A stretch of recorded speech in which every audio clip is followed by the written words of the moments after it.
Hi guys, in today's video, we are going to discuss what it's like to have a blind person join the family. So please join us, we can't wait to discuss. So reach for the stars, 'cause we're aiming high. Hi, and welcome back to an exciting edition of Blind to Billionaire. Today, I have special guests, my brother Luke, and his future wife, Melly. And this is Corey. So hi guys. So today we are going to talk about what they thought of joining the, so Matt, my husband who's blind, you guys know him from the show.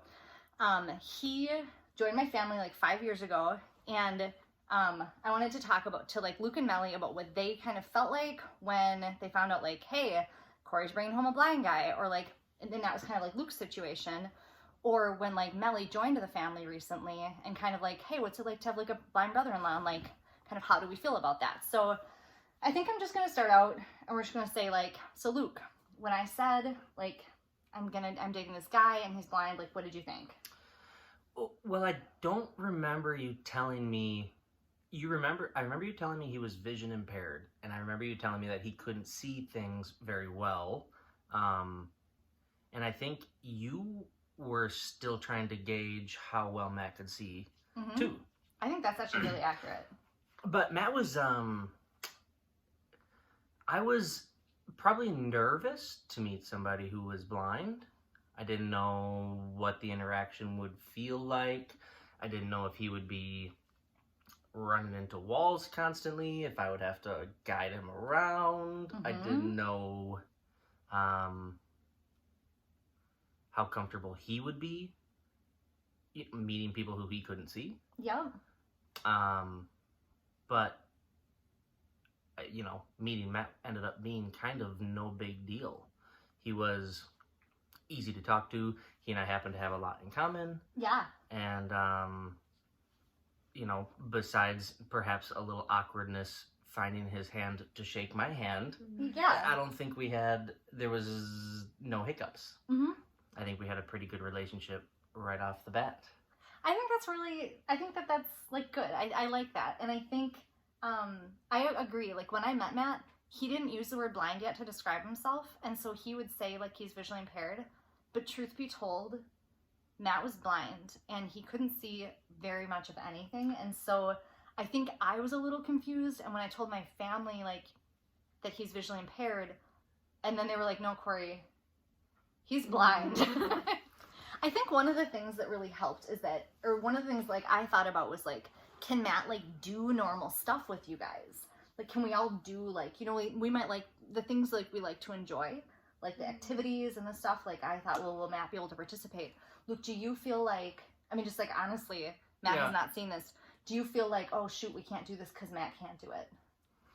There are things, I'm sure. There are a few small things, but I think mostly there are things I wish Matt could do. Yeah. My family does a little auto racing, and me and my brother and my dad race cars. Obviously, Matt can't go car racing anytime soon. Nor do, some people just don't enjoy that anyway. But I don't think there's ever been times when we've all been together and there's been something I want to do that Matt can't participate in somehow. I think that makes sense. Go ahead, Melly. I have a thought on this. I remember before I met Matt, you talking about Matt and talking about being on vacation in Florida with the two of you and your whole family, and talking about how you really enjoyed doing, I think it was boogie boarding or maybe bodyboarding. Yeah. And how Luke figured out how to verbally cue things in order to participate with Matt in different activities that might have been harder, or taking photos. Yep. On the beach. Yeah, we did. Luke did our engagement photos. So when Matt and I were getting married, and I think you got better at cueing Matt. Yeah. We just spoke a little bit while you were taking pictures, and Matt would look in the right direction. Yeah, exactly. One funny story though about the first time Luke met Matt is it was late at night, and Matt and I were in our house, and in my parents' house, because that's where I lived, and it was dark, and Luke walked in, and he said, it's really dark in here. I can't see anything. I'm blind as a bat. No. And I was Did like, I say that? You did. And I was like, Oh, I God. am gonna literally die. Like, we don't even, like, you don't even know him. I think that was the very first thing that Luke said to Matt. Matt And probably didn't react at all. you know what? He didn't, because I talked to Matt about it later, and he was like, you know what? It's a figure of speech. It's not a big deal. But it Not was offended. funny at the time Yeah. because it was like, oh my gosh, this is so awkward. I remember probably the day you guys were in the hot tub and I was making those snowballs with Yeah. the lights inside of them. Yes. So the whole snowball would light up. Yep.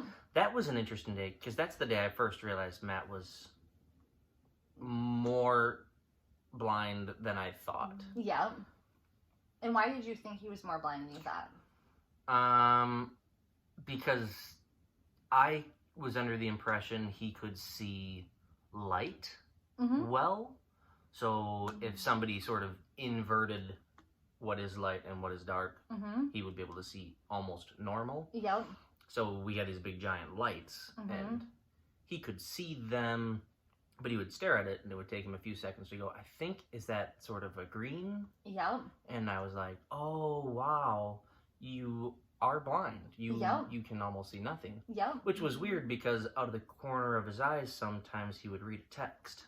Yeah, and that's what's kind of interesting about retinitis pigmentosa and about Matt is that his field of vision is, it's not like mine, it's not like ours. It's like he might be able to see down here or up here, or he might have a blind spot here, you know, so like he could see certain things. And I think back then he still had a little, that was like 5 years ago, he still had a little bit of color, Mhm. and now he doesn't have it anymore, which is kind of interesting. Yeah. So Melly, what did you think when you were like gonna meet this blind guy? Yeah, so I had heard a little bit, Mhm. and I think at that, because this would have been almost 4 years ago, yeah. So I think it was at the point where your family understood more about him being Being like blind, blind. but I don't think it was as much of an open conversation, and I don't think it was, I mean, I think I thought he was visually impaired. I didn't think he was fully Mhm. blind, or I'm probably not using those terms appropriately. No, you're doing but, good. And of course, when I met him, it was the first time I was meeting your entire family, so Oh. I was more concerned about Like, myself and how I was going to come off, Yeah. and not. So when I thought about Matt, I think I was just thinking like, don't say something stupid, don't approach him incorrectly, like Yeah. just thinking about it that way. And I remember meeting him. You brought him up to the table because Okay. we were at that. I think it was that sushi restaurant Oh, were we at the sushi restaurant? by your When you- parents' house. Yeah. Yeah, Okay. so that was where I didn't know met the whole that's where we family. met you. Yep, and I didn't fully know what to expect of Yeah. anyone or of him, and I remember you brought him up to the table directly across from me and kind of like guided his hand toward Yeah. me, and I remember thinking like, okay, so he obviously can't see me enough to know where my hand is, but I remember thinking he doesn't look like a blind guy. Yeah. Like he doesn't present in he's not wearing sunglasses, he doesn't have Yeah. a cane, there's nothing about him that would tell you. Yeah. Mhm. I think that is kind of interesting because sometimes I think people look more blind though. I mean, Mm-hmm. like his eyes, you know, Well, Yeah. he like cares about his appearance. His yeah, hair is well like kept, he his looks like he can clothes. see himself, but Mhm. he can't see himself. He hasn't seen himself in about 8 years. So I think that's interesting. And That's then crazy. I think when we take him around to large family functions where we see aunts and uncles that we only see Yeah. once or twice a year, I think some of them forget that he's blind until they go Yeah. to shake his Yeah. hand and they're like, oh yeah, that's right, he can't see, even Yep. though I've just been talking to him for 2 minutes. yeah, Mhm. I think people do kind of forget that he's blind, and I think it's just kind of an interesting dynamic. But I think what I like to imagine is that having Matt in the family has kind of helped everybody's, I'm going to use the word like disability awareness, or like just like people awareness. Like I think it makes everybody be a little bit just more aware in a good way that like, Mhm. hey, everybody's different. And just because Matt can't see, he's still interesting and he still engages in conversation. And like Luke and Matt both like love money and like Yeah, we finance and talk real about- estate. I mean, you love all of that stuff. And like, I just know that that relationship's really meaningful to Matt. And I Mhm. think you don't need to be able to see to be like an interesting, normal guy. For sure. Yeah, anytime something interesting happens in the news that might affect like silver prices, we both Mhm. like silver Mhm. coins a lot. Yeah. Mhm. I always call him and he's always the first person to give me the Mhm. insight, Yeah. and he's always 2 days ahead of anything that I read. Yeah, he's like really on top of that game. Yeah. But I think it's kind of, I know like one of the things that's been interesting is like when you guys buy like Christmas presents for Matt, sometimes you'll be like, Yep. we want to get something that's not like blind related, but like that he'll appreciate and use. And like one of the things I remember you guys getting for Christmas one year was it's like a mat that has like little spikes on it, and it's like for the it's like acupressure. an acupressure mat, and that was just like a really cool gift that like he really appreciated. I mean, obviously you don't want to leave it out and stuff on it. Yeah. I'd be mad. But you know what I mean? Yeah. It's just like, I think that there's been times where it's like, okay, like what's the best thing to get like Matt? Because we know he can't see, but we know what he likes. And I think, It's funny because the last thing that we got Matt was a snorkel mask for snorkeling and seeing fish. Which isn't exactly the sort of traditional gift you'd probably give a blind person. Right. But he But needs that something to weighted breathe vest was underwater. a good one. Yeah. Yep, Luke got Matt a weighted vest. Because he works out at home a lot. Yep, because he works out at home. And you also got him that Bradley watch. Yep, And for that's, his 1,000th subscriber. Is that what it was for? oh man, Or was it for his 500th? either 1 year or 1,000 people. It was right around the same time. But he got Luke this watch, and we have a video about it. It's really cool. It's actually like a highly viewed video because it's kind of an interesting watch, but it's meant for like blind people or people who don't want to look at their watch, and you can just like feel the time. It's just really cool. Yeah, and it's not Slick. braille or anything. It's No, just the it's position of the hands. That Yeah, you it's feel. really cool. So I just thought we would just have a conversation. You guys can meet some of my family and just talk about like kind of what it's like to have a blind person in the family. So, I actually have another thought. Excellent. About getting to know Matt over time. Yeah. And getting to know a blind person generally. It took me some time in going to be around your family to realize, because like Matt doesn't react to the conversation around him with his face. That is actually true. And that's really, Matt, you're going to watch this. I think that is hard for other people. Right. So it makes Because him you seem think he's disengaged. unapproachable in a way. Yeah, he looks a little bored all the time. Because probably he's not used to facial reactions. Because he being doesn't, a part of the conversation. Yeah, like he doesn't know that when he's talking, he's talking to me, I'm like engaged with him. Yep. So he thinks that I'm bored if I'm not talking. Yep. Or he thinks I'm rude if I am talking. And so it's kind of a tough one. But that's actually really interesting. So it took some time for me to realize, like, oh, just go sit down next to the guy, start a conversation, and then he's a great person to talk to. But just observing him without directly engaging, it would seem like he could be more standoffish. Yep. And Matt's been told that a few times that he's there's that word.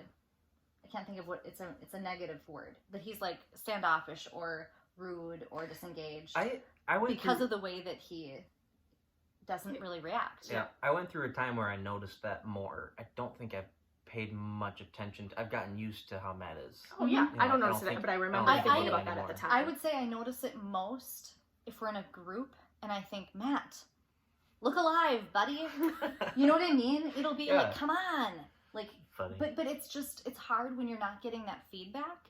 Like, he's not getting feedback that's nonverbal, and so he I honestly forgets to give it. He forgets to give it. Because he doesn't know that everybody else in the room is like leaned in or like Nodding he can't make eye along contact. And I think sometimes, and we've talked about this a lot on the channel, sometimes because he can't make eye contact, he like avoids making eye contact with me, which because he's embarrassed to look in the wrong spot. And I think that makes you look less engaged. Yeah, because it that makes does. sense. And it's not like a knock, it's just the truth. So I think that's actually a really good observation. And I think it's just one of those things in time, like it'll just be interesting to see. And like they're getting married in a few months. And one of the things like Matt struggles with is like social like interaction a little bit. Like he gets nervous in big groups. And so that's something we've talked about a little bit, like with just like different events and stuff. Like, you know, just like we have assigned seating, and so it'll be really nice because we'll kind of have our spot, and then if people can come to us if we aren't comfortable moving about as much. I mean, it'll all work out, you know. Yeah, when we were planning our wedding, we made considerations for a few people that can't get around very well. We made like considerations issues, for reasonable. bathroom locations, but I don't think for Matt we thought about anything special. No, I don't think so. I mean, we talked about where we would seat you guys. Yeah. But But yeah, but I think it's Well, I think it's it was- not. yeah. I don't think like with like I'll be around. Matt'll have his cane maybe, and I think that'll be good. So I just wanted to. I really appreciate you guys like saying that you'd like do this with us. This is like our first time having like No problem. guests on the show. Thanks for having us on the show. Yeah, Big thank fan you. of the channel. Yeah. So I thank you guys for being here today. We really, really appreciate you joining us. And please comment below if you liked this video with having some like different people in it. If you're like, bring Matt back, we miss him. Or if you just want to comment about like what it's like for you to be the blind person in the family and what it's like for you to have like a blind person in your family and kind of how those new interactions go and how they change over time.